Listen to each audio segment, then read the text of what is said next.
Hello students, today's topic is relation and types of relation. One of the most important topic for class +1 and +2.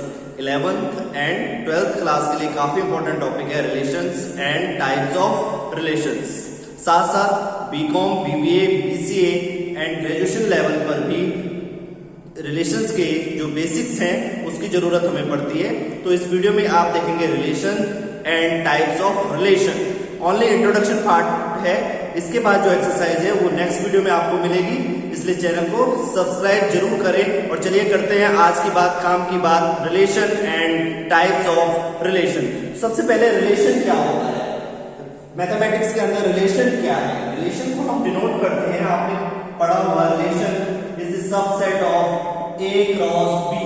तो सबसे पहले relation को जानने से पहले कि रिलेशन क्या है, सबसेट है ए क्रॉस बी का। सेट एंड सबसेट के बारे में आपने प्रीवियस क्लासेस में अच्छे से पढ़ा हुआ है। ए क्रॉस बी, सबसे पहले ये जानेंगे ये ए क्रॉस बी क्या है। ये ए क्रॉस बी जो है ये है Cartesian product, Cartesian product of two non empty set, two non empty set. अगर हमारे पास दो नॉन एम्प्टी सेट हैं उनकी कार्टेशियन प्रोडक्ट है। अब कार्टेशियन प्रोडक्ट क्या होती है, रिलेशन तो बाद में करेंगे, पहले कार्टेशियन प्रोडक्ट को समझ लीजिए आप कि कार्टेशियन प्रोडक्ट क्या होती है। तो ये ए क्रॉस बी है, Cartesian product of two non empty set. Suppose करो हमारे पास दो नॉन एम्प्टी सेट है, एक ए है 1 2 3 एंड एक बी सेट है ए बी। जो कार्टेशियन प्रोडक्ट होती है उसकी जो डेफिनेशन है, जो कार्टेशियन प्रोडक्ट की डेफिनेशन है वो डेफिनेशन है set of all ordered pairs of A and B. Set of all ordered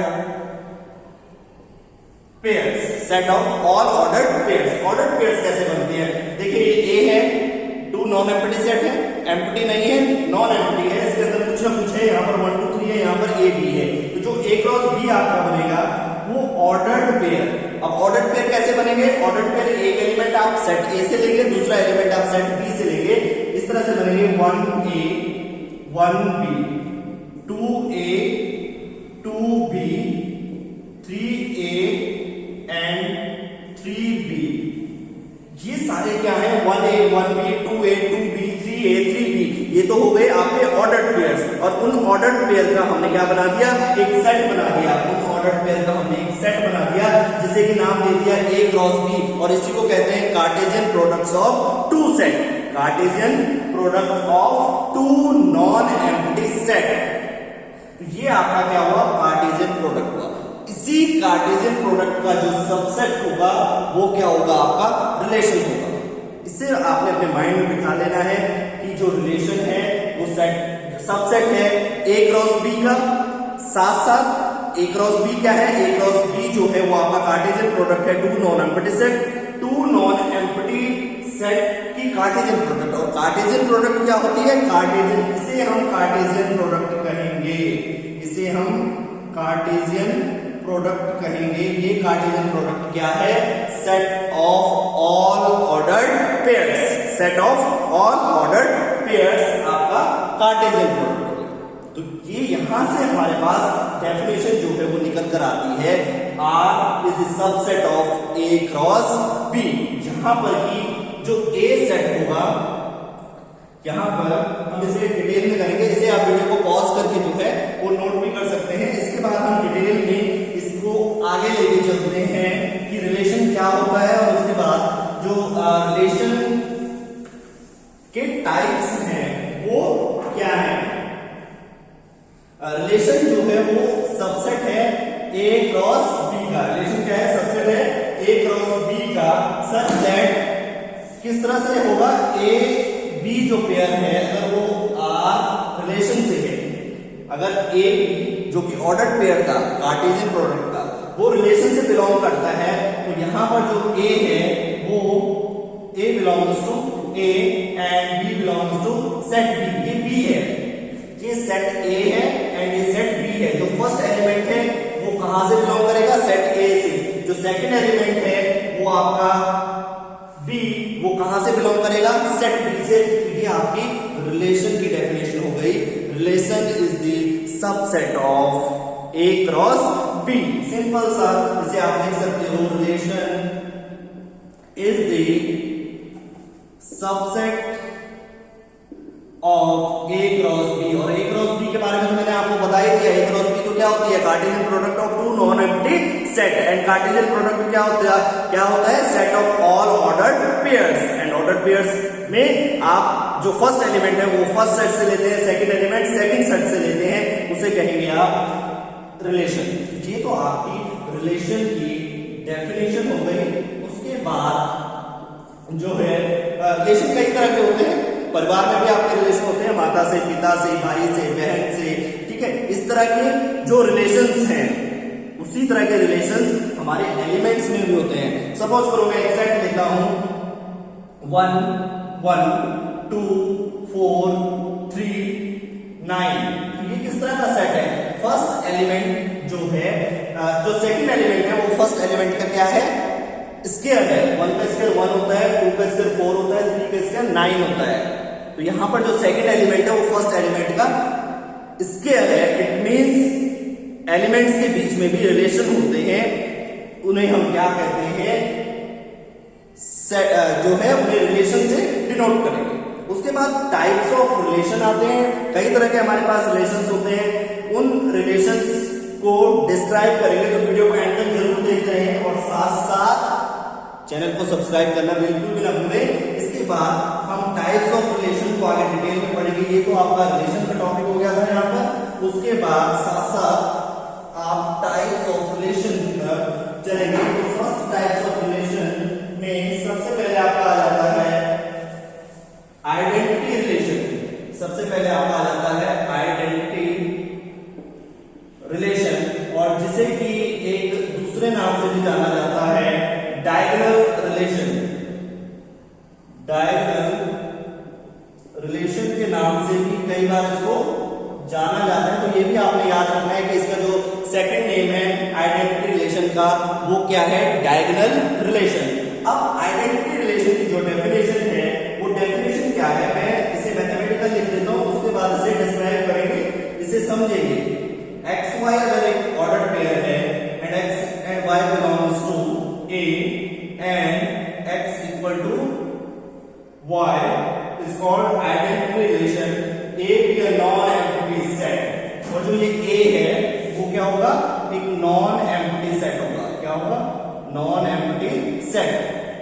दूसरे शब्दों में मैं कह सकता हूं, अगर मैं सिंपल वर्ड्स में कहूं तो जो आइडेंटिटी रिलेशन है उसमें जो सेट होगा आपके पास, लेट ए आपके पास सेट है, ए के एलिमेंट जो है आपके 1 2 1 2 है। आपके एलिमेंट क्या है, 1 2 है।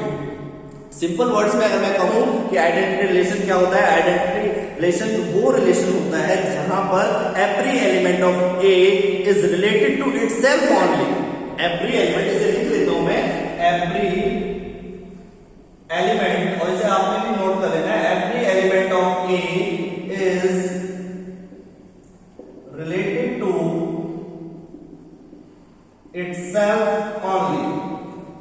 हर एक एलिमेंट ए का वो अपने आप से ही रिलेटेड होगा, वो होता है आइडेंटिटी रिलेशन। यहां पर आर के अंदर आपका क्या आ जाएगा, 1 से रिलेटेड होगा, 2 से रिलेटेड होगा। बस अपने से मतलब है, दूसरे से मतलब नहीं है, बस इतना समझ लीजिए।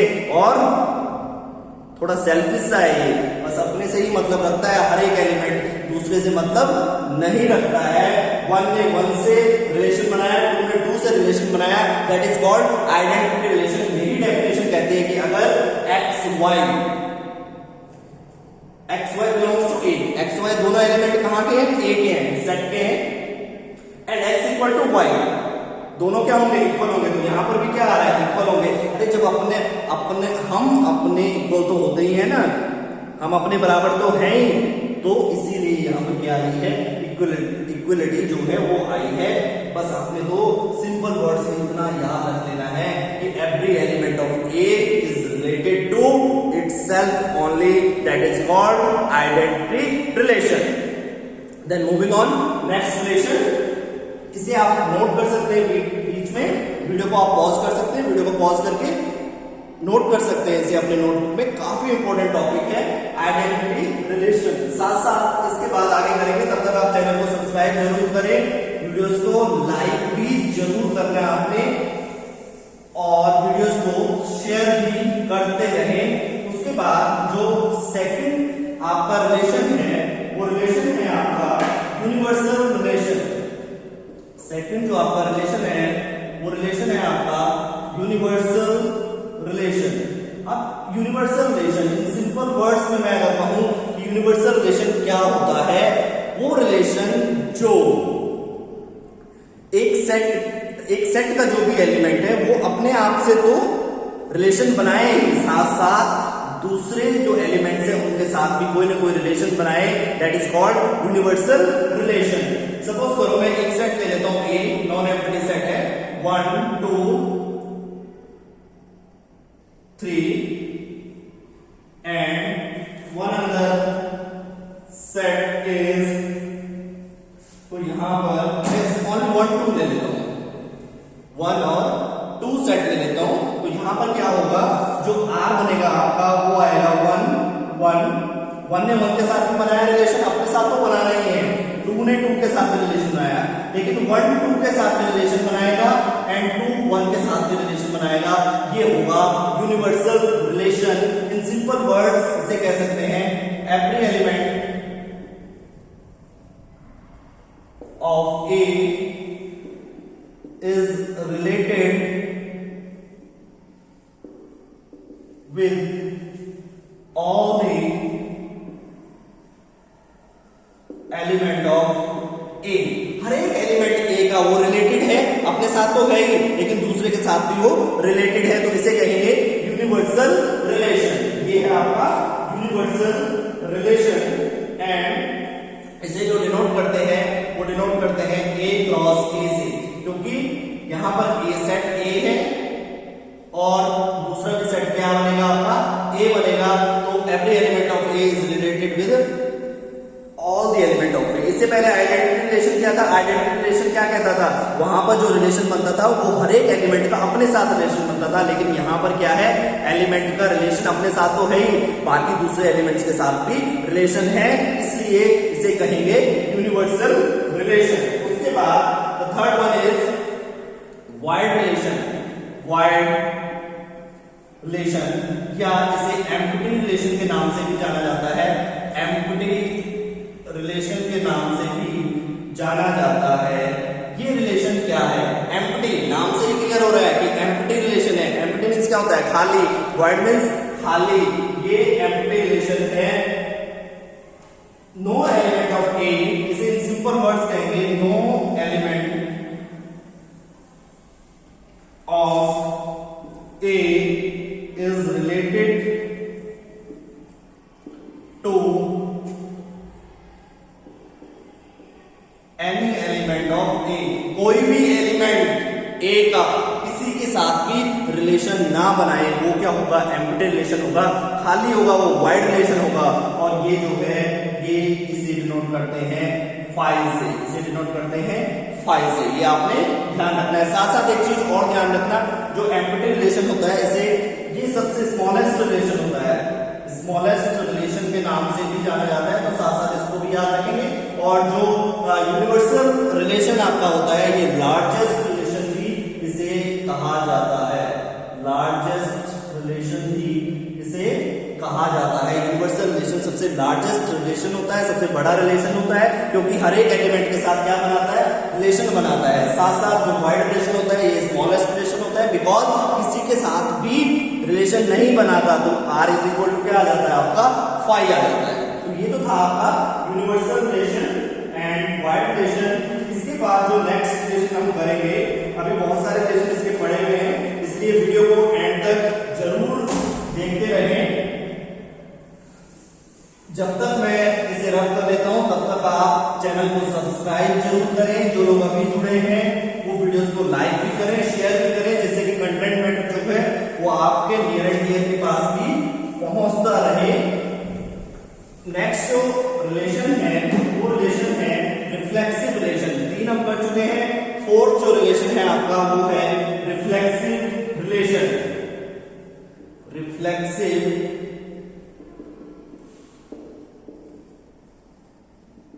Relation, reflexive relation. और रिफ्लेक्सिव रिलेशन की डेफिनेशन क्या है?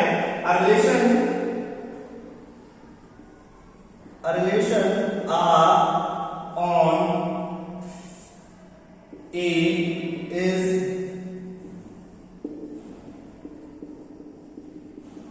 called reflexive if XX belongs to R for all X belongs to A, XX belongs to R। यहां पर सेम पेयर, अगर रिलेशन के अंदर सेम पेयर है, वो बिलोंग कर रहा है R को, और all X belongs to A, तो ये क्या कहलाएगा? रिफ्लेक्सिव रिलेशन कहलाएगा। और इसे मैं आपको एग्जांपल के जरिए समझा सकता हूं। अगर हमारा सेट है 1 2 3, एक सेट है, एक यहां पर 1 1 2 2 एंड 3 3 है। इट मीन्स ये क्या है? एक रिफ्लेक्सिव रिलेशन है। ये क्या है? एक रिफ्लेक्सिव रिलेशन है, क्योंकि यहाँ पर जो प्रॉपर्टी थी रिफ्लेक्सिव रिलेशन की वो क्या थी कि जो सेम पेयर है वो R से बिलोंग करना चाहिए। X belongs to R, set का हर एक element for all X belongs to A। तो यहाँ पर 1 1 2 2 एंड 3 3। उसके बाद जो नेक्स्ट रिलेशन है आपका वो है सिमेट्रिक रिलेशन। सिमेट्रिक रिलेशन, तो सिमेट्री बनानी है इसमें, नाम से ही क्लियर है। आपने क्या बनानी है? यहाँ पर सिमेट्री बनानी है। सिमेट्रिक रिलेशन है, वेरी सिंपल है। अगर if XY belongs to R, अगर XY R में बिलोंग कर रहा है तो YX भी बिलोंग करना चाहिए R में for all XY belongs to A। वो सेट है A, वहां से XY बिलोंग कर रहे हैं। अगर XY एक पेयर R में है, उसका रेसिप्रोकल जो है वो भी R में बिलोंग करना चाहिए, तो उसे हम क्या कहेंगे? सिमेट्रिक रिलेशन कहेंगे। इन सिंपल वर्ड्स हम कह सकते हैं R is equal to R inverse इसे कह देते हैं। यहाँ पर मैं एग्जांपल से समझा देता हूं। अगर आपके पास ये यहां पर पड़ा हुआ 1 2 2 3 4 5 2 1, तो यहां पर जो 1 2 है वो क्या है? 1 2 का जो रेसिप्रोकल है 2 1, वो यहां बिलोंग कर रहा है। इट मींस ये कैसा रिलेशन है? यहां पर सिमेट्रिक रिलेशन है। तो ये थे आपके रिफ्लेक्सिव, सिमेट्रिक।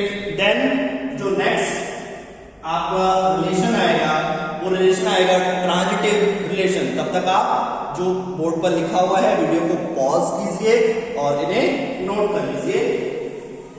देन जो 6th रिलेशन है आपका वो है ट्रांजिटिव रिलेशन।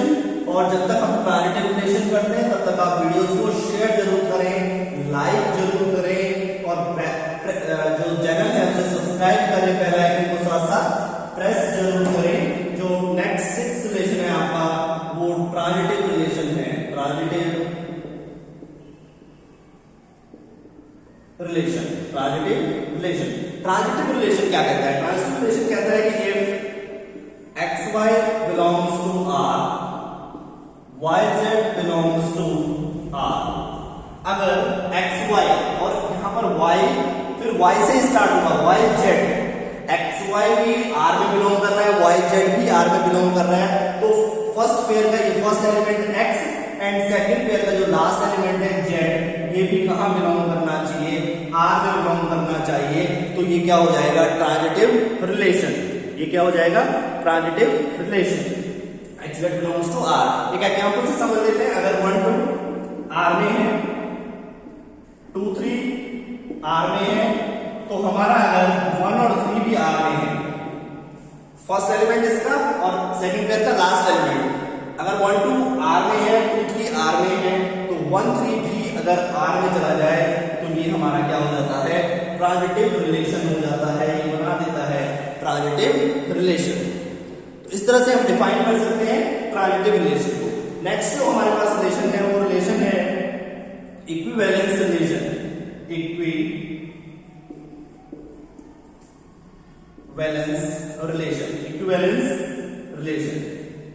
इक्विवेलेंस रिलेशन वो रिलेशन होता है जिसमें कि रिफ्लेक्सिव, सिमेट्रिक एंड ट्रांजिटिव तीनों जो रिलेशंस है उनकी कंडीशंस सेटिस्फाई करते हैं। तीनों जो कंडीशंस है उनकी कंडीशन सेटिस्फाई करती है। फर्स्ट जो है रिफ्लेक्सिव की होनी चाहिए,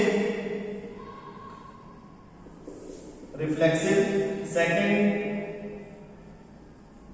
symmetric, the third one is transitive.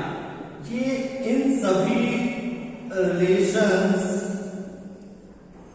की कंडीशन को अगर कोई सेट या कोई आर सेटिस्फाई करता है तो हम उसे कह सकते हैं कि ये इक्विवेलेंस रिलेशन है। कोई भी रिलेशन अगर the given conditions reflexive, symmetric and transitive को सेटिस्फाई करता है then we can say that it is equivalence relation. इस तरह से इक्विवेलेंस रिलेशन को भी सेटिस्फाई हम करेंगे जहां पर रिफ्लेक्सिव, सिमेट्रिक और ट्रांजिटिव हो जाए। तो बहुत सारे क्वेश्चन आते हैं इक्विवेलेंस रिलेशन से रिलेटेड और आपकी क्लास +1 में या +2 में, हायर सेकेंडरी में 11th या 12th क्लास में तो reflexive, symmetric and transitive equivalence relation के ऊपर पूरी की पूरी जो एक्सरसाइजेस हैं वो दे रखी है। उन एक्सरसाइजेस को भी करेंगे अगली वीडियोस में। तब तक आप चैनल को देखते रहें, चैनल को सब्सक्राइब जरूर करें। साथ साथ आज हमने जो है relation and types of relation को कंप्लीट यहां पर कर लिया, इसकी इंट्रोडक्शन जरूर कर ली है। यकीन मानिए जब तक आपको ये डेफिनेशंस याद नहीं होंगी तब तक आप आगे नहीं बढ़ सकते, क्वेश्चंस को सॉल्व नहीं कर सकते। इसलिए बार बार वीडियो को देखिए और इन डेफिनेशंस को अपने माइंड में जो है फिक्स कर लीजिए। उसके बाद नेक्स्ट वीडियो में आपको एक्सरसाइज स्टार्ट करवाएंगे और एक्सरसाइज को कंटिन्यू करेंगे। कार्टेशियन प्रोडक्ट कैसे बनती है, ऑर्डर्ड पेयर कैसे बनते हैं, आइडेंटिटी रिलेशन को किस तरह से जो हमें प्रूव करना है, रिफ्लेक्सिव रिलेशन को, सिमेट्रिक को, ट्रांजिटिव को और इक्विवेलेंस रिलेशन को किस तरह से हमें प्रूव करना है, उन टॉपिक्स को भी नेक्स्ट वीडियोस में कवर करेंगे। आज के लिए इतना ही, अगली वीडियो में मिलेंगे एक अगले टॉपिक के साथ, इन्हीं की एक्सरसाइजेस के साथ। तब तक आप चैनल को सब्सक्राइब जरूर करें, बेल आइकन को प्रेस करना बिल्कुल भी ना भूलें, बेल आइकन को प्रेस जरूर करें जिससे कि आपको latest notification of latest videos मिलते रहे। वीडियोस को शेयर करें जिससे कि कंटेंट मैटर आपके नियर एंड डियर के पास भी पहुंचता रहे। वीडियोस को लाइक करें और प्रैक्टिस करते रहें, इन डेफिनेशंस को याद कर लीजिए। अगली वीडियो में मिलेंगे एक अगले टॉपिक के साथ। Thank you.